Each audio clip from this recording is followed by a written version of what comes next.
ایسے نوجوانوں کی کمی نہیں ہے جو مسجد کی حد تک بڑے اچھے ہیں، نماز روزے کے بڑے پابند ہیں، ہمیشہ دین کی دعوت کی بات کرتے ہیں، لیکن بڑے افسوس کے ساتھ کہنا پڑتا ہے کہ ان کا اخلاق و کردار ان کے بیوی بچوں کے لیے اچھا نہیں۔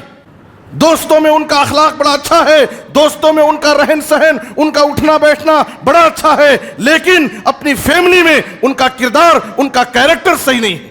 وہ اپنی عورتوں پر ظلم کرتے ہیں، وہ اپنی عورتوں کے حقوق کو ادا کرنے سے پیچھے رہتے ہیں اور چاہتے ہیں کہ میری بیوی اپنی ذمہ داریوں کو، اپنے سارے حقوق کو ادا کرنے کی کوشش کرے، لیکن وہ اپنے حقوق کو ادا کرنے کے لیے تیار نہیں۔ آپ صلی اللہ علیہ وسلم نے کہا ایک عورت کو اس بات کو سمجھنا چاہیے کہ اس کے اوپر جیسے اللہ کا حق ہے، اللہ کے حق کے بعد اس کے اوپر اس کے شوہر کا بہت بڑا حق ہے۔ اپنی عبادتوں کے ذریعے، اپنی نمازوں کے ذریعے، اپنے روزوں کے ذریعے، اپنی تلاوت کے ذریعے اس وقت تک رب کو راضی نہیں کر سکتی جب تک اپنی خدمت کے ذریعے، اپنے حسن سلوک کے ذریعے اپنے شوہر کو راضی نہ کر۔ اس بیٹی سے زیادہ اس مسئلے کو بڑھانے والے، پیدا کرنے والے، یہاں تک کہ خلا اور طلاق تک کے مسائل کو پیدا کرنے والے خود ان کے ماں باپ ہوتے ہیں۔ ایک وقت تھا کہ جب بیٹیاں اپنے شوہر سے ناراض ہو کر کے، اپنے سسرال کی شکایت لے کر کے اپنے ماں باپ کے گھر بھاگ کر کے آتی تھی، ماں باپ ایسی بیٹیوں کو اپنے گھر میں نہیں لیتے تھے،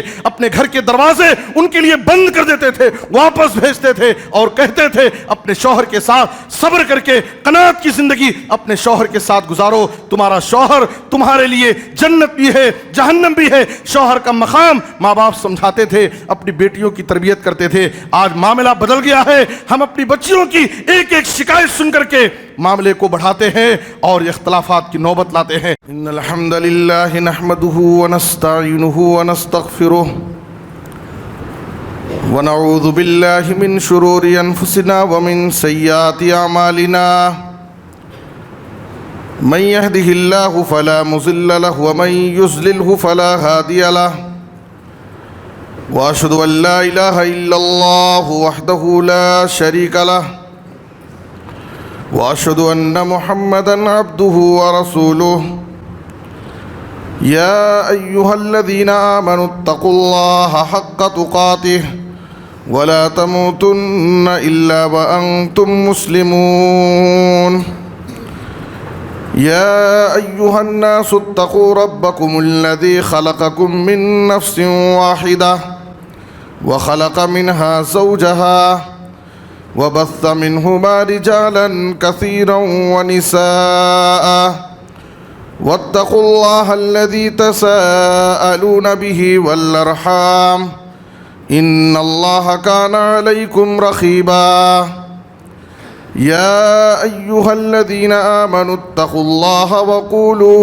قولا سديدا يصلح لكم اعمالكم ويغفر لكم ذنوبكم ومن يطع الله ورسوله فقد فاز فوزا عظيما اما بعد فان خير الحديث كتاب الله واحسن الهدي هدي محمد صلى الله عليه وسلم وشر الامور محدثاتها وكل محدثة بدعة وكل بدعة ضلالة وكل ضلالة في النار اعوذ باللہ من الشیطان الرجیم بسم اللہ الرحمن الرحیم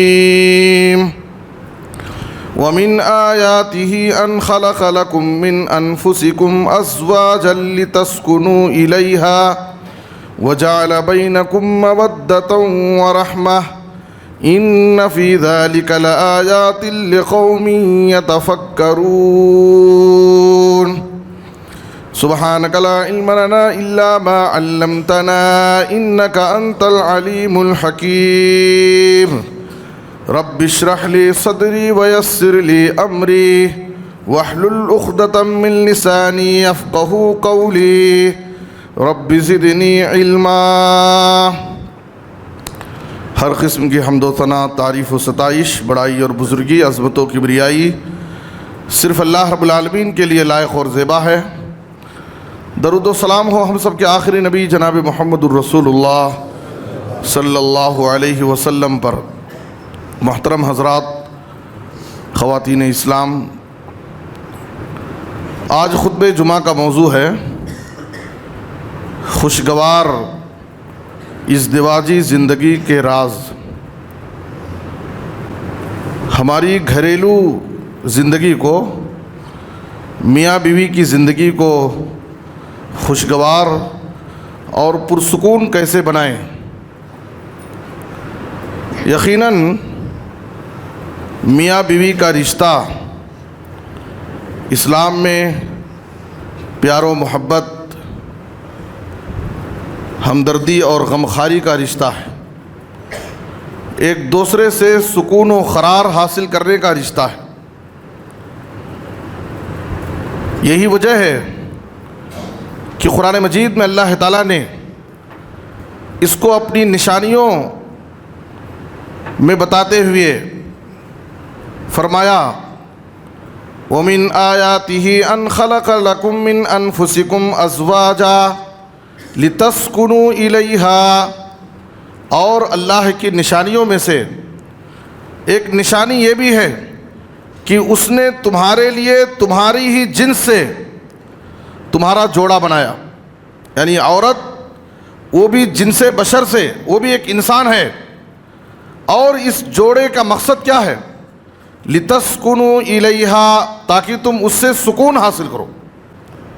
وَجَعَلَ بَيْنَكُمْ مَوَدَّةً وَرَحْمَةً، اور اس نے تمہارے درمیان محبت اور رحمت ڈال دیا ہے۔ جناب محمد الرسول اللہ صلی اللہ علیہ وسلم نے فرمایا، ابن ماجہ کی حدیث ہے، لَمْ يُرَ لِلْمُتَحَابَّيْنِ مِثْلُ النِّكَاحِ، نکاح کے ذریعے میاں بیوی کے درمیان جو آپس میں محبت اور رحمت پیدا ہوتی ہے، ویسی مثال کسی بھی رشتے میں نہیں دیکھا گیا۔ دنیا میں محبت کا دعویٰ کرنے والے اور ایک دوسرے سے محبت کا اظہار کرنے والے بہت سارے جوڑے ہیں، لیکن نکاح کے ذریعے میاں بیوی کے درمیان جو آپس میں محبت پیدا ہوتی ہے، اس کی مثال کہیں بھی نہیں دیکھی گئی۔ تو معلوم یہ ہوا کہ میاں بیوی کا یہ رشتہ، یہ پیار و محبت کا رشتہ ہے۔ لیکن افسوس کے ساتھ آج ہم دیکھتے ہیں کہ پیار و محبت کا یہ رشتہ نفرت و عداوت کی آگ میں جل رہا ہے۔ پیار و محبت کا یہ رشتہ آپسی الجھنوں کا شکار ہے۔ بڑی دھوم دھام سے، بڑے ارمانوں سے شادیاں ہوتی ہیں، لیکن مہینے دو مہینے نہیں گزرتے ہیں کہ آپسی اختلافات کے شکار ہو جاتے ہیں، میاں بیوی کی زندگیوں میں الجھنیں پیدا ہو جاتی، باہم لڑائیاں اور جھگڑے ہوتے ہیں، اور مسلم کمیونٹی کا یہ ایک بڑا مسئلہ ہو گیا ہے۔ آج پولیس اسٹیشنوں میں، کورٹوں میں مسلمانوں کے سب سے زیادہ مسائل اگر کوئی ہیں تو دو مسئلے ہیں، ایک تو میاں بیوی کے لڑائی کے مسئلے، اور دوسرے مال و جائیداد کا مسئلہ۔ میاں بیوی کے لڑائی کے مسئلے اور مال اور جائیداد کا مسئلہ یہ مسلم معاشرے کا ایک بہت بڑا مسئلہ ہو گیا ہے۔ اچھے اچھے گھروں کی یہ کہانی کہ ان کے درمیان، میاں بیوی کے درمیان جھگڑے ہیں، اختلافات ہیں، الجھنیں ہیں، اور پیار و محبت کا یہ رشتہ نفرت و عداوت کی آگ میں جل رہا۔ میرے بزرگ اور دوستو، آخر وجہ کیا ہے؟ آخر وجہ کیا ہے کہ اسلام نے جسے پیار اور محبت کا رشتہ بتایا، آج وہ نفرت کی آگ میں کیوں جل رہا ہے؟ میاں بیوی کے زندگیوں میں اختلافات کیوں پیدا ہوتے ہیں؟ اور ہم اپنی گھریلو زندگی کو، میاں بیوی کے اس رشتے کو، آپس میں پیار و محبت کا رشتہ ہم کیسے بنا سکتے ہیں اور اپنی گھریلو زندگی کو خوشگوار اور پرسکون زندگی میں کیسے تبدیل کر سکتے ہیں؟ اس کے اسباب کیا ہیں؟ یہ ایک بڑا طویل اور مفصل موضوع ہے، اور جمعہ کے اس خطبے میں اس کے تمام پہلوؤں اور تمام نکات پر گفتگو نہیں ہو سکتی ہے۔ چند اہم نکات میں آپ کے سامنے پیش کرنے کی کوشش کروں گا۔ اس تعلق سے سب سے بنیادی جو غلطی ماں باپ کی طرف سے ہوتی ہے، وہ رشتے کے انتخاب میں ہوتی ہے۔ سب سے بنیادی غلطی جو ماں باپ کی طرف سے ہوتی ہے، وہ ماں باپ کی طرف سے ہوتی ہے کہ آج اکثر ماں باپ، اکثر لڑکے اور لڑکیاں جوڑے کے انتخاب میں وہ دینداری اخلاق کو معیار نہیں بناتے ہیں اور اس کو ترجیح نہیں دیتے، بلکہ ان کے یہاں مال و دولت، حسن و جمال، حسب و نسب یہ معیار اور وجہ ترجیح بن گیا ہے۔ اور اس کی وجہ سے جب دینداری اور اخلاق کو معیار نہیں بنایا جائے گا، جب دین اور اخلاق کو ترجیح دے کر شادیاں نہیں ہوں گی، تو یاد رکھیں ایسے گھروں میں اختلافات کا پایا جانا یقینی ہے۔ ایسی زندگی الجھنوں سے محفوظ نہیں رہ سکتی۔ جناب محمد الرسول اللہ صلی اللہ علیہ وسلم فرماتے ہیں تنکح المرأة لأربعین لمالها ولحسبها ولجمالها ولدینها فاظفر بذات الدین تربت یداک۔ جناب محمد الرسول اللہ صلی اللہ علیہ وسلم کی حدیث ہے کہ عام طور پر 4 چیزوں کو دیکھ کر شادیاں کی جاتی ہیں۔ سماج اور معاشرے کے لوگ 4 چیزوں کو دیکھ کر شادیاں کرتے ہیں، لڑکی کے مال و دولت کو، اس کے حسن جمال کو اور اس کے حسب نسب اور خاندان کو۔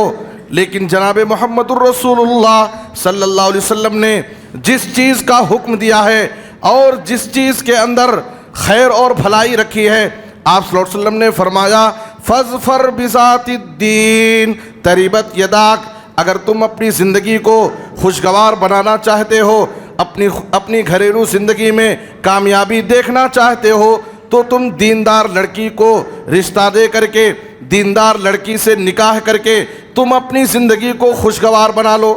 یہ جناب محمد الرسول اللہ صلی اللہ علیہ وسلم کا حکم ہے۔ یہ لڑکے والوں سے خطاب ہے۔ لڑکی والوں کو نبی صلی اللہ علیہ وسلم نے کیا فرمایا؟ اذا خطب الیکم من ترضون دینہ وخلقہ فزوجوہ الا تفعلوا تکن فتنۃ فی الارض وفساد عریض۔ جب تمہارے پاس کسی دیندار اور صاحب اخلاق لڑکے کا رشتہ آ جائے تو آپ صلی اللہ علیہ وسلم کا یہ حکم ہے فزوجوہ، تو اس سے شادی کر دو۔ اس نوجوان کے دین اور اخلاق کو دیکھ کر کے اس سے تم رشتہ کر دو۔ یہ آپ صلی اللہ علیہ وسلم کا حکم ہے۔ اور آپ صلی اللہ علیہ وسلم نے کہا الا تفعلوا، اگر تم ایسا نہیں کرو گے، دیندار اور اخلاق والے لڑکے کو کے رشتے کو اگر تم نے ٹھکرا دیا، تم نے اس کو معیار نہیں بنایا، مال و دولت کے چکر میں پڑ گئے، حسن و جمال پر فدا ہو گئے، تو یاد رکھو الا تفعلوا تکن فتنۃ فی الارض وفساد عریض۔ آپ صلی اللہ علیہ وسلم نے کہا کہ زمین میں یعنی گھر میں فتنے اور فساد جنم لیں گے اور بہت زیادہ اختلافات رونما ہوں گے۔ یہ نبی صلی اللہ علیہ وسلم کی حدیث ہے، بالکل واضح ہے کہ جن گھروں میں، جن رشتوں میں، جن زندگیوں میں دینداری کو، اخلاق کو معیار نہیں بنایا گیا، ایسے گھر اختلافات سے اور لڑائی جھگڑے سے محفوظ نہیں۔ میرے بزرگوں اور دوستو، یہ بنیادی سبب ہے، یہ بنیادی سبب ہے کہ ہم دین اور اخلاق کو معیار بنائیں۔ ہماری زندگی میں جب ایک نیک عورت، ایک نیک لڑکی، صاحب ایمان، دیندار خاتون ہماری زندگی میں آئے گی، جناب محمد الرسول اللہ صلی اللہ علیہ وسلم نے فرمایا یاد رکھو یہ تمہاری زندگی کی سب سے بڑی دولت۔ صحیح مسلم کی حدیث ہے الدنیا متاع وخیر متاع الدنیا المرأة الصالحہ۔ اے لوگو، اس دنیا کے اندر فائدہ اٹھانے کے بہت سارے ساز و سامان ہیں، لیکن نبی صلی اللہ علیہ وسلم کیا فرماتے ہیں؟ وَخَيْرُ مَتَاعِ الدُّنْيَا الْمَرْأَةُ الصَّالِحَةُ۔ اس دنیا کی سب سے بہترین چیز، اس دنیا کا سب سے بہترین سامان نیک عورت۔ نیک عورت اگر جس کو تو سمجھیے کہ وہ انسان بڑا خوش نصیب ہے، دنیاوی اعتبار سے وہ بڑا سعادت مند انسان ہے۔ نبی صلی اللہ علیہ وسلم نے فرمایا جس شخص کو دنیا کی 4 چیزیں نصیب ہیں، اس دنیا کی زندگی میں جسے 4 چیزیں میسر ہیں، تو سمجھیے کہ وہ انسان بڑا خوش نصیب انسان ہے۔ وہ 4 چیزیں کیا ہیں؟ آپ صلی اللہ علیہ وسلم نے فرمایا اربع من السعادہ، اربع من السعادہ المرأة الصالحہ والمسکن الواسع والجار الصالح والمرکب الحنی۔ آپ نے کہا سب سے پہلے نیک عورت، نیک بیوی اگر کسی کو حاصل ہے، اور دوسرے والمسکن الواسع، آرام دہ کشادہ گھر۔ یہ دنیا کی ضرورتیں ہیں، تیسرے نمبر پر نبی صلی اللہ علیہ وسلم نے کہا والجار الصالح، نیک پڑوسی. ہم گھر بناتے وقت پڑوس کا بھی لحاظ رکھیں، یہ بھی ہمارے لیے باعث سعادت. والمسکن الواسع والجار الصالح والمرکب الحنی، اور آرام دہ سواری. نبی صلی اللہ علیہ وسلم نے کہا کہ یہ 4 چیزیں اگر دنیا میں کسی کو حاصل ہیں تو دنیاوی اعتبار سے وہ انسان بڑا سعادت مند اور خوش نصیب انسان کہلائے گا.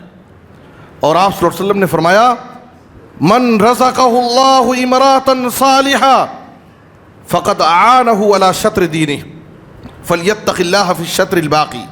طبرانی کی روایت ہے، آپ صلی اللہ علیہ وسلم نے کہا کہ اللہ تعالیٰ نے جسے نیک دیندار بیوی عطا کیا تو سمجھیے کہ اللہ تعالیٰ نے اس کی آدھے دین میں اس کی مدد کر دی، آدھے دین پر چلنا اس کے لیے آسان ہو گیا. فَلْيَتَّقِ اللَّهَ فِي الشَّطْرِ الْبَاقِي، اب اس کو چاہیے کہ بقیہ آدھے دین میں وہ اللہ سے ڈر کر زندگی گزارے. تو میرے بزرگ اور دوستو، دینداری اور حسن اخلاق یہ ایک بہت بڑا پیمانہ ہے اور یہ بہت بڑی دولت ہے. میاں بیوی کی زندگی کو خوشگوار بنانے میں اس کا بہت بڑا کردار ہے. جن خاندانوں نے، جن رشتوں نے، جن زندگیوں میں اس چیز کو معیار نہیں بنایا اور اس چیز پر توجہ نہیں دی، مال و دولت کے پیچھے پڑے اور حسن و اخلاق کے پیچھے گئے، تو ایسی زندگیاں آج گھریلو اختلافات سے محفوظ نہیں ہے. ان کی زندگیوں میں چین اور سکون نہیں ہے. ہر دن لڑائی اور جھگڑے، طرح طرح کے مسائل ہیں. اس لیے جب ہم اپنے بچوں کی شادیاں کریں، رشتے کے وقت اس چیز کو ہم اس چیز کی طرف توجہ دیں، اس کو معیار بنائیں اور دینداری اور اخلاق کی بنیاد پر ہم اپنے رشتوں کو قائم کریں. اللہ تعالیٰ اس رشتے میں خیر پیدا کرے گا اور دنیا میں ہماری زندگی پرسکون اور خوشگوار طریقے سے گزرے گی. اور دوسری چیز یاد رکھیں، میاں بیوی کی زندگی یہ گاڑی کے 2 پہیے کی طرح ہے، اور اللہ تعالیٰ نے ان کے مزاج اور ان کی طاقت اور ان کی صلاحیت کے مطابق دونوں کو الگ الگ ذمہ داریاں دی. دونوں کے الگ الگ حقوق ہیں. دونوں کی ذمہ داری ہے کہ اپنی ذمہ داری کو ادا کریں. دونوں کی ذمہ داری ہے کہ وہ اپنے حقوق کو ادا کرنے کی کوشش کریں. اگر دونوں اپنی ذمہ داریوں کو ادا کرتے ہیں، ایک دوسرے کے حقوق کو ادا کرتے ہیں، تو یاد رکھیں زندگی کی یہ گاڑی حسن و خوبی کے ساتھ، خیر اور بھلائی کے ساتھ گزرتی رہے گی. کوئی اختلاف نہیں، کوئی ناچاقی نہیں، کوئی الجھن نہیں. لیکن اگر بیوی اپنی ذمہ داریوں کو ادا کر رہی ہے، بیوی شوہر کے حقوق کو ادا کر رہی ہے، لیکن شوہر اپنی ذمہ داریوں کو ادا نہیں کر رہا ہے، یاد رکھیں یا ایک ہی شوہر اپنی ذمہ داریوں کو ادا کر رہا ہے، بیوی اپنی ذمہ داریوں کو ادا نہیں کر رہی ہے، تو ایسی زندگی میں اختلافات یقینی ہیں. زندگی کی یہ گاڑی اپنی رفتار سے نہیں چل سکتی. ناچاخیاں پیدا ہوں گی، اختلافات آئیں گے. دونوں کے ذمہ داریاں ہیں، حقوق ہیں، دونوں کو اپنی ذمہ داری ادا کرنا ضروری ہے.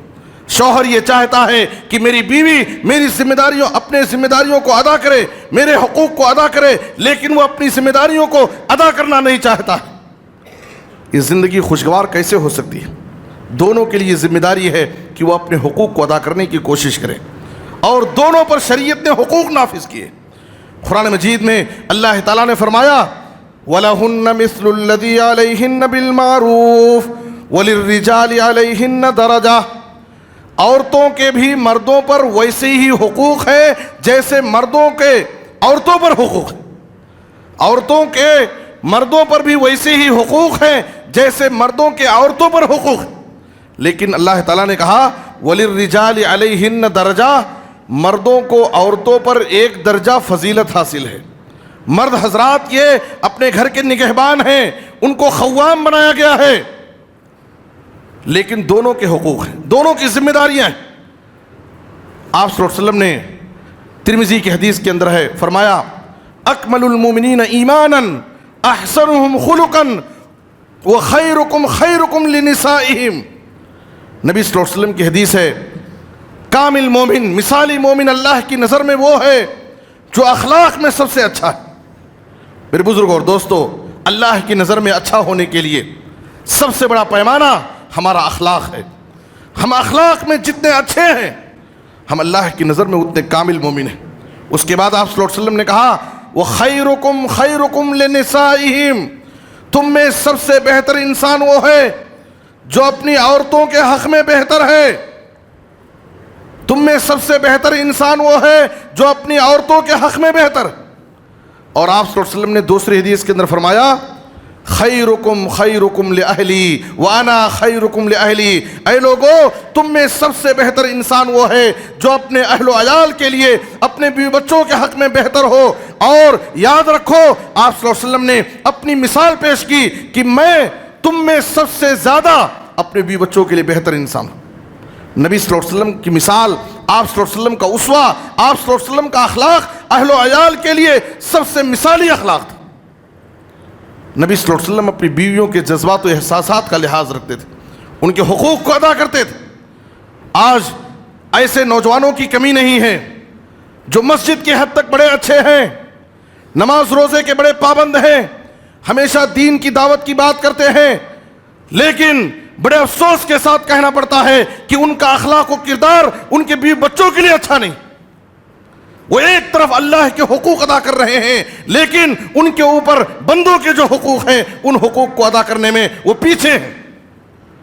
دوستوں میں ان کا اخلاق بڑا اچھا ہے، دوستوں میں ان کا رہن سہن، ان کا اٹھنا بیٹھنا بڑا اچھا ہے، لیکن اپنی فیملی میں ان کا کردار، ان کا کیریکٹر صحیح نہیں ہے. وہ اپنی عورتوں پر ظلم کرتے ہیں، وہ اپنی عورتوں کے حقوق کو ادا کرنے سے پیچھے رہتے ہیں اور چاہتے ہیں کہ میری بیوی اپنی ذمہ داریوں کو، اپنے سارے حقوق کو ادا کرنے کی کوشش کرے، لیکن وہ اپنے حقوق کو ادا کرنے کے لیے تیار نہیں. میرے بزرگوں اور دوستوں، نوجوانوں، یہ بہت بڑی ذمہ داری ہے. مثالی انسان، مثالی مومن اللہ کی نظر میں وہ نوجوان ہے جو اپنے بیوی بچوں کے حق میں بہتر ہو. نبی صلی اللہ علیہ وسلم نے اپنے آپ کو مثال پیش کیا خیرکم خیرکم لأہلی وانا خیرکم لأہلی. اس لیے جیسے اللہ کے حقوق ادا کرنا ہمارے لیے ضروری ہے، ویسے بندوں کے حقوق ادا کرنا بھی ہمارے لیے دنیا اور آخرت کی بھلائی کے لیے ضروری ہے. اس کے بعد آپ صلی اللہ علیہ وسلم نے عورتوں کے حقوق بیان کیے. آپ صلی اللہ علیہ وسلم نے کہا ایک عورت کو اس بات کو سمجھنا چاہیے کہ اس کے اوپر جیسے اللہ کا حق ہے، اللہ کے حق کے بعد اس کے اوپر اس کے شوہر کا بہت بڑا حق ہے. اور یہ ایک عورت اپنی عبادتوں کے ذریعے، اپنی نمازوں کے ذریعے، اپنے روزوں کے ذریعے، اپنی تلاوت کے ذریعے اس وقت تک رب کو راضی نہیں کر سکتی جب تک اپنی خدمت کے ذریعے، اپنے حسن سلوک کے ذریعے اپنے شوہر کو راضی نہ کر لے.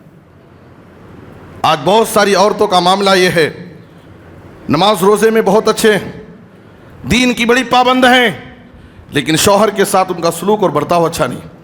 آپ صلی اللہ علیہ وسلم نے قسم کھا کر کہا والذی نفس محمد بیدہ لا تؤدی المرأة حق ربها حتی تؤدی حق زوجها. قسم ہے اس ذات کی جس کے ہاتھ میں محمد صلی اللہ علیہ وسلم کی جان ہے. آپ نے کہا یاد رکھو کوئی عورت اپنے شوہر کے حق کو اس وقت تک ادا نہیں کر سکتی اپنی نمازوں سے، اپنی تلاوت سے، اپنے صدقہ اور خیرات کے ذریعے، ذکر و اذکار کے ذریعے، جب تک وہ اپنے شوہر کے حق کو ادا نہ کرے کوئی عورت اللہ کے حق کو ادا نہیں کر سکتی. شوہر کا اتنا بڑا مقام ہے، جیسے اللہ کا حق اس کے اوپر ہے ویسے ہی اس کے شوہر کا بھی اس کے اوپر بہت بڑا حق ہے. ایک مرتبہ محدث زمانہ شیخ البانی رحمۃ اللہ علیہ کے پاس ایک خاتون آتی ہے. اس خاتون نے شکایت کی، کہا کہ شادی سے پہلے میری زندگی عبادتوں میں گزر رہی تھی، میں نماز روزے کی بڑی پابند تھی، ذکر و اذکار اور تلاوت قرآن کی بڑی پابندی کرتی تھی، اور عبادت میں مجھے بڑی لذت محسوس ہوتی تھی. لیکن کیا بات ہے کہ شادی کرنے کے بعد عبادت کی وہ پابندی مجھ سے نہیں رہی، اور نہ میں عبادت میں وہ لذت جو شادی سے پہلے محسوس کرتی تھی عبادت میں وہ لذت میں محسوس نہیں کرتی. اس وقت محدث زمانہ شیخ البانی رحمۃ اللہ علیہ نے اس خاتون سے کہا تمہارے شوہر کے ساتھ تمہارا معاملہ کیسا ہے؟ اس خاتون نے اعتراض کرتے ہوئے کہا میں آپ سے اپنے نماز روزے اور اپنے عبادت کی لذت کے بارے میں سوال کر رہی ہوں اور آپ مجھ سے میرے شوہر کے بارے میں پوچھتے. کہا کہ ہاں بتاؤ تمہارا معاملہ تمہارے شوہر کے ساتھ کیسا ہے. اس کے بعد محدث زمانہ شیخ البانی رحمۃ اللہ علیہ نے اس خاتون کو نبی کائنات کی یہ حدیث پڑھ کر سنائی، وَلَا تَجِدُ امْرَأَةٌ حَلَاوَةَ الْإِيمَانِ حَتَّى تُؤَدِّي حَقَّ زَوْجِهَا۔ کوئی بھی عورت اس وقت تک ایمان کی لذت، عبادت کی لذت وہ اپنی زندگی میں محسوس نہیں کر سکتی جب تک وہ اپنے شوہر کے حقوق کو ادا نہ کرے۔ ہماری خواتین چاہتی ہیں کہ ان کی زندگیوں میں سکون آئے، ان کی زندگیاں الجھنوں سے محفوظ رہیں، ان کی زندگیوں میں اللہ کی طرف سے رحمت اور برکتیں نازل ہوں، گھریلو اختلافات سے، لڑائی جھگڑے سے ان کی زندگیاں پاک صاف ہوں۔ ضروری ہے کہ نماز روزی کی پابندی کرنے کے ساتھ وہ اپنے شوہر کے حقوق ادا کریں، وہ اپنے شوہر کے لیے مثالی بیوی بنے۔ ایک خاتون کی یہ بہت بڑی ذمہ داری، کوئی عورت اس وقت تک عبادت کی، ایمان کی لذت کو اپنی زندگی میں نہیں پا سکتی جب تک وہ اپنے شوہر کے حقوق نہ ادا کرے۔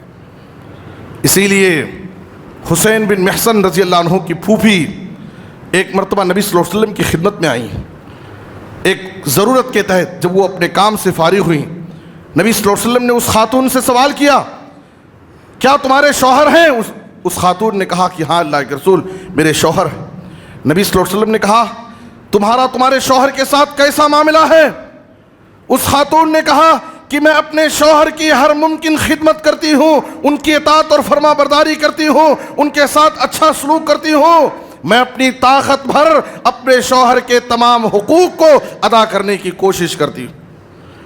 اس وقت جناب محمد الرسول اللہ صلی اللہ علیہ وسلم نے اس خاتون کو جو نصیحت کی، ہر خاتون کو زندگی میں اس نصیحت کو اپنے ذہنوں میں بٹھا لینا چاہیے۔ نبی کائنات نے فرمایا فانظری این انت منہ فانما هو جنتک ونارک۔ اے خاتون اچھی طرح سے تم دیکھ لو، تمہاری زندگی کا جائزہ لے لو، تمہارا معاملہ تمہارے شوہر کے ساتھ کیسا ہے، اس لیے کہ یاد رکھو تمہارا شوہر تمہارے لیے جنت بھی ہے اور جہنم بھی۔ تم اگر چاہو تو اپنے شوہر کو خوش کر کے، اس کی اطاعت کر کے، اس کی خدمت کر کے تم جنت کما سکتی ہو، اور اپنے شوہر کو ناراض کر کے، اس کے ساتھ بدسلوکی کر کے، اس کو ستا کر کے، اس پر ظلم کر کے، اس کو پریشان کر کے تم جہنم کے راستے پر جا سکتی ہو۔ فَإِنَّمَا هُوَ جَنَّتُكَ وَنَارُكَ۔ یاد رکھو تمہارا شوہر تمہارے لیے جنت بھی ہے، جہنم بھی۔ میرے بزرگوں اور دوستو، میاں بیوی دونوں کو اپنے حقوق کو ادا کرنا ہے، اپنی ذمہ داریوں کو سمجھنا ہے، اور ازدواجی زندگی کو، گھریلو زندگی کو خوشگوار اور پرسکون بنانے کے لیے ایک بہت اہم چیز یہ بھی ہے کہ دونوں معافی کا مزاج بنائیں، برداشت کرنے کی صلاحیت اپنے اندر پیدا کریں۔ خامیاں، کوتاہیاں، غلطیاں ہر کسی کے اندر ہو سکتی ہیں، دنیا میں کوئی انسان ایسا نہیں ہے، کوئی شوہر ایسا نہیں، کوئی مرد ایسا نہیں، کوئی خاتون ایسی نہیں جو غلطیوں سے پاک صاف ہو۔ ہر ایک کے اندر غلطی ہو سکتی ہے، ہر ایک کے اندر کچھ خامیاں ہو سکتی، لیکن معاف کرنے کا مزاج بنانا چاہیے، برداشت کرنے کی صلاحیت ہونی چاہیے۔ خوبیوں کو اپنا کر کے، خامیوں کو نظر انداز کر کے زندگی کا یہ سفر اگر طے کریں گے تو یہ زندگی خوشگوار طریقے سے گزرے گی۔ لیکن اگر ایک ایک غلطی کو پوائنٹ بنائیں گے، ایک ایک غلطی کو نشانہ بنا کر کے اس پر سوالیہ نشان قائم کریں گے، بحث و تکرار کریں گے، لڑائی جھگڑے کریں گے، یاد رکھیں یہ زندگی پرسکون طریقے سے نہیں گزر سکتی۔ جناب محمد الرسول اللہ صلی اللہ علیہ وسلم کائنات کے امام ہیں، نبی صلی اللہ علیہ وسلم کی ذات کو امت کے لیے، دنیا والوں کے لیے بہترین نمونہ اور آئیڈیل قرار دیا گیا۔ آپ صلی اللہ علیہ وسلم اپنی بیویوں کے جذبات و احساسات کا کس طرح لحاظ رکھتے تھے؟ صحیح بخاری کی حدیث ہے، حضرت عائشہ رضی اللہ تعالیٰ عنہ کہتی ہیں انی لأعلم اذا كنت عني راضیۃ واذا كنت علی غضبی۔ عائشہ رضی اللہ تعالیٰ عنہ امہات المومنین میں سے ہیں، امت کی ماؤں کو کیا تعلیم دے رہی ہیں، امت کے شوہروں کو کیا پیغام پیش کر رہی ہیں۔ عائشہ رضی اللہ عنہ کہتی ہیں اے اللہ کے رسول میں جان جاتی ہوں جب آپ مجھ سے ناراض رہتے ہیں۔ نبی صلی اللہ علیہ وسلم اپنی بیوی عائشہ رضی اللہ تعالیٰ عنہ سے کہتے ہیں اے عائشہ میں اچھی طرح سے جان لیتا ہوں جب تم مجھ سے ناراض رہتی ہو اور جب تم مجھ سے خوش رہتی ہو۔ آپ غور کیجئے کہ نبی صلی اللہ علیہ وسلم اپنی بیویوں کے غلطیوں کو برداشت کرتے تھے، ان کے جذبات کا لحاظ کرتے تھے، آپ کہہ رہے ہیں کہ اے عائشہ میں اچھی طرح جان جاتا ہوں جب تم مجھ سے خوش رہتی ہو اور جب مجھ سے ناراض ہو جاتی ہو۔ عائشہ رضی اللہ تعالیٰ عنہا نے کہا اے اللہ کے رسول کیسے آپ کو پتا چلتا ہے کہ آپ مجھ سے خوش ہیں یا ناراض؟ نبی صلی اللہ علیہ وسلم نے عائشہ رضی اللہ تعالیٰ عنہا نے پوچھا اے اللہ کے رسول کیسے آپ جان لیتے ہیں کہ میں آپ سے خوش ہوں یا ناراض ہوں؟ اس وقت نبی صلی اللہ علیہ وسلم نے کہا جب تم مجھ سے خوش رہتی ہو اور تمہیں قسم کھانے کی ضرورت پڑتی ہے تو تم قسم کھاتے وقت کہتی ہو لا ورب محمد، محمد کے رب کی قسم کہتی ہو، اور جب کبھی تم مجھ سے ناراض ہوتی ہو اور تمہیں قسم کھانے کی ضرورت پڑتی ہے تو کہتی ہو لا ورب ابراہیم، ابراہیم کے رب کی قسم کہتی ہو۔ عائشہ رضی اللہ تعالیٰ عنہا نے کہا اجل یا رسول اللہ واللہ ما اہجر الا اسمک، میں ناراضگی میں آپ کا نام لینا چھوڑ دیتی ہوں، آپ کا نام بھی نہیں لیتی، میں غصے میں ناراضگی کی وجہ سے۔ آپ صلی اللہ علیہ وسلم اپنی بیویوں کے ناراضگی کو بھی برداشت کرتے تھے، یہ صفت ہونی چاہیے۔ ایک صحابی اپنے غلام کی غلطیوں کو معاف کرنے کے بارے میں سوال کر رہے ہیں، کم عفو عن الخادم، اے اللہ کے رسول اگر میرا خادم، میرا نوکر غلطی کرتا ہے تو کتنی مرتبہ میں اپنے خادم کی غلطیوں کو معاف کروں؟ 2 بار اس نے سوال کیا۔ آپ صلی اللہ علیہ وسلم نے کہا کل یوم 70 مرہ، کل یوم 70 مرہ، ایک خادم نوکر اگر دن بھر میں 70 مرتبہ غلطی کرتا ہے تو اس کی غلطی کو معاف کرو۔ میرے بزرگوں اور دوستو، ایک نوکر کی 70 مرتبہ ایک دن کی غلطیوں کو معاف کرنے کی تعلیم دی جا رہی ہے، کیا ہم اپنی بیویوں کی 1-2 غلطیوں کو معاف کرنے کے لیے تیار نہیں؟ اگر ہم معافی کا یہ مزاج بنائیں، شوہر بیوی کی غلطیوں کو معاف کرے، بیوی شوہر کی کوتاہیوں کو معاف کرے، تو یہ زندگی خوشگوار اور پرسکون طریقے سے گزرے گی۔ اگر یہ معافی کا مزاج ختم ہو جائے، صحابی رسول ابو درداء رضی اللہ تعالیٰ عنہ اپنی بیوی سے کہتے تھے میں بھی ایک انسان ہوں، میں بھی ایک انسان ہوں، کبھی اگر میں جذبات میں آ جاؤں، غصے میں آ جاؤں، تم سے ناراض ہو جاؤ تو تم مجھے منا لینا، اور تم بھی ایک انسان ہو، کبھی تم ناراض ہو جاؤ، کبھی غصے میں آ جاؤ تو میں تم کو منا لوں گا۔ اس طریقے سے ایک دوسرے کو منا کر کے، ایک دوسرے کو برداشت کر کے اگر ہم یہ زندگی گزاریں گے تو زندگی خوشگوار اور پرسکون طریقے سے گزرے گی۔ آپ صلی اللہ علیہ وسلم نے کہا الا اخبرکم بنسائکم من اہل الجنہ، اے لوگوں کیا میں تمہیں جنتی عورتوں کے بارے میں نہ بتاؤں؟ جنتی عورتوں کے صفات کیا ہوں گے؟ کون سی عورتیں کل قیامت کے دن جنت میں جائیں گی؟ آپ صلی اللہ علیہ وسلم نے کہا الودود الولود العود التي اذا ظلمت قالت هذه يدي في يدك والله لا اذوق غمزا حتى ترضى، جب اس کے اوپر اس کے شوہر کی طرف سے ظلم ہوتا ہے، اس عورت پر جب اس کا شوہر ناراض ہو جاتا ہے تو اپنے شوہر کی ناراضگی کو برداشت نہیں کرتی ہے، اپنے شوہر کو منانے کے لیے اپنے شوہر کے پاس آتی ہے، اپنے ہاتھوں کو شوہر کے ہاتھ میں ڈال کر کے اس کے ہاتھ کو پکڑ کر کے کہتی ہے لا اذوق غمزا حتی ترضى، اس وقت تک میں نہ کھاؤں گی، نہ پیوں گی، نہ چین و سکون کی نیند کر سکتی ہوں جب تک آپ مجھ سے راضی نہیں ہو جائیں گے، مجھ سے خوش نہیں ہو جائیں گے۔ وہ ہر ممکن طریقے سے اپنے شوہر کو منانے کی کوشش کرتی ہے۔ نبی صلی اللہ علیہ وسلم نے کہا یہ ایک جنتی عورت کی پہچان ہے۔ یہ خواتین کو یہ صفت اپنانے کی ضرورت ہے میرے بزرگوں اور دوستو، اور اسی طریقے سے ایک دوسرے کی ذمہ داریوں کو ادا کرتے ہوئے، ایک دوسرے کے حقوق کو ادا کرتے ہوئے میاں بیوی کو قرآن مجید کی یہ دعا کا بھی اہتمام کرنا چاہیے جو اللہ تعالیٰ نے سورہ فرقان میں عباد الرحمن، رحمان کے خاص بندوں کی پہچان بتائی ہے۔ والذین یقولون ربنا هب لنا من ازواجنا وذریاتنا قرۃ اعین واجعلنا للمتقین اماما۔ عباد الرحمن اللہ کے جو رحمان کے خاص بندے ہیں، جو چہیتے بندے ہیں، جو اللہ کے محبوب بندے ہیں، جن کے صفات کو اللہ تعالیٰ نے سورہ فرقان کے آخر میں ذکر کیا ہے، ان کی ایک پہچان یہ بتائی ہے کہ وہ اللہ سے یہ دعا مانگتے ہیں ربنا ہب لنا من ازواجنا وذریاتنا قرۃ اعین واجعلنا للمتقین اماما۔ اے ہمارے رب تو ہماری بیوی بچوں کو ہماری آنکھوں کی ٹھنڈک بنا دے، اے ہمارے رب تو ہمارے بیوی بچوں کو ہماری آنکھوں کی ٹھنڈک بنا دے، وجعلنا للمتقین اماما، اور ہماری پوری فیملی کو متقی اور پرہیزگار بنا دے، اور مجھے ان سب کا امام اور پیشوا بنا دے۔ یہ دعا ہمیں اپنی ہر دعا میں شامل کرنا چاہیے. ربنا ہب لنا من ازواجنا وذریاتنا قرۃ اعین واجعلنا للمتقین اماما. میرے بزرگوں اور دوستو، آج گھریلو زندگیوں میں بہت سارے مسائل ہیں، بہت ساری پریشانیاں ہیں. ہمیں ان پریشانیوں کو حل کرنے کے لیے جو اسلام نے ہمیں اصول دیے ہیں، اسلام نے جو ضابطے ہم کو دیے ہیں، ان ضابطوں کا لحاظ کرنا چاہیے. اور خاص طور پر میاں بیوی کی زندگیوں کو خوشگوار بنانے میں ماں باپ کا بھی بہت بڑا کردار ہے. ماں باپ کا بہت بڑا کردار ہے. ماں باپ کو کبھی بھی اپنے بچوں کا غلط سپورٹ نہیں کرنا چاہیے، بلکہ اپنے بچوں کی صحیح تربیت کی کوشش کرنی چاہیے. ایک حدیث بیان کر کے میں اپنی بات ختم کرتا ہوں. نبی صلی اللہ علیہ وسلم اپنی بیٹی فاطمہ رضی اللہ تعالیٰ عنہا کے گھر جاتے ہیں، ملاقات کے لیے جاتے ہیں. اتفاق سے صحیح بخاری کی حدیث ہے کہ شوہر حضرت علی رضی اللہ تعالیٰ عنہ گھر میں موجود نہیں. نبی صلی اللہ علیہ وسلم نے بیٹی سے پوچھا، بیٹی آخر علی رضی اللہ تعالیٰ عنہ نظر نہیں آ رہے ہیں، کہاں گئے؟ کہا کہ آج میرے اور ان کے درمیان کچھ بحث و تکرار ہو گئی ہے، کچھ بحث ہو گئی ہے اور وہ مجھ سے ناراض ہو کر گھر سے نکل کر چلے گئے ہیں. آج دوپہر میں گھر میں خیلولہ نہیں کر رہے.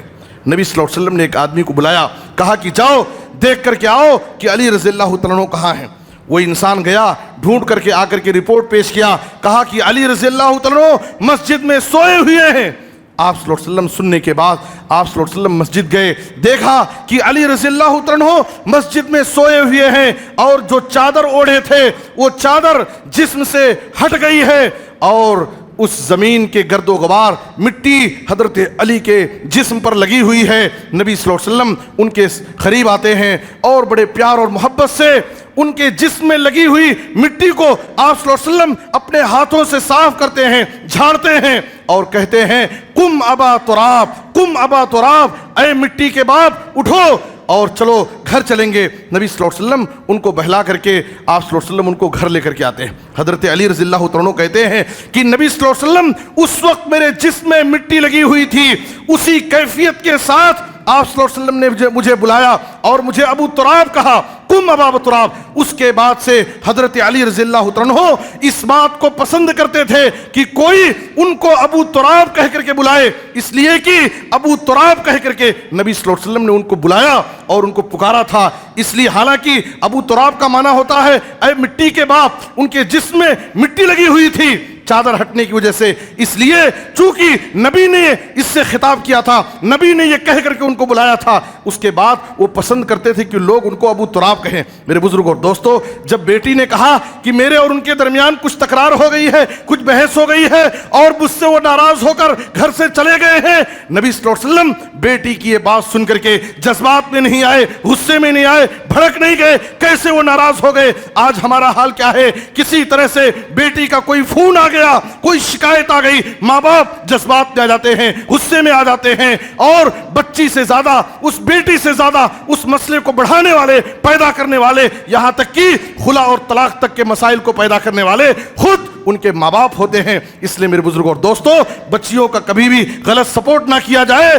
بچیوں کی تربیت کی جائے. ایک وقت تھا کہ جب بیٹیاں اپنے شوہر سے ناراض ہو کر کے اپنے سسرال کی شکایت لے کر کے اپنے ماں باپ کے گھر بھاگ کر کے آتی تھی، ماں باپ ایسی بیٹیوں کو اپنے گھر میں نہیں لیتے تھے، اپنے گھر کے دروازے ان کے لیے بند کر دیتے تھے، واپس بھیجتے تھے اور کہتے تھے اپنے شوہر کے ساتھ صبر کر کے قناعت کی زندگی اپنے شوہر کے ساتھ گزارو، تمہارا شوہر تمہارے لیے جنت بھی ہے جہنم بھی ہے. شوہر کا مقام ماں باپ سمجھاتے تھے، اپنی بیٹیوں کی تربیت کرتے تھے. آج معاملہ بدل گیا ہے، ہم اپنی بچیوں کی ایک ایک شکایت سن کر کے معاملے کو بڑھاتے ہیں اور اختلافات کی نوبت لاتے ہیں. اس لیے میرے بزرگوں اور دوستو، نبی صلی اللہ علیہ وسلم اپنی بیٹی رقیہ رضی اللہ تعالیٰ عنہا کے گھر گئے، دیکھا کہ وہ اپنے شوہر حضرت عثمان کے بالوں میں کنگھی کر رہی ہیں، ان کے سر کو پانی سے دھو رہی ہیں.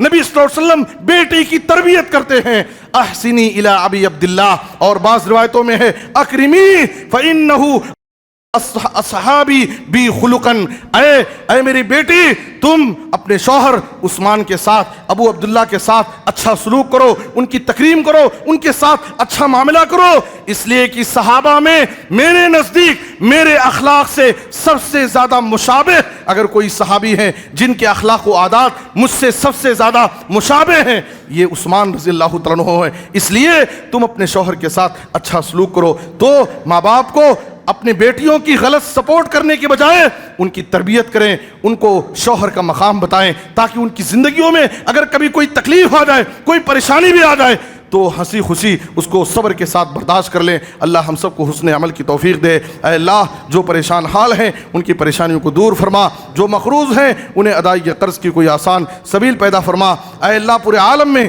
اسلام اور مسلمانوں کو عزت، ترقی اور غلبہ نصیب فرما۔ ہر جگہ مظلوم مسلمانوں کی حفاظت فرما، ان کی غیبی مدد فرما، ان کے حال پر رحم فرما۔ اے اللہ ہمیں کتاب و سنت پر عمل کرنے کی توفیق دے، خاتمہ ہو تو خاتمہ بالخیر، کلمہ توحید پر وفات دے۔ آمین تقبل یا رب العالمین، وصلی اللہ علی نبینا محمد وآلہ وصحبہ اجمعین۔ بارک اللہ لنا ولکم فی القرآن العظیم ونفعنی وإیاکم بالآیات والذکر الحکیم، انہ تعالی جواد کریم ملک بر رؤوف الرحیم۔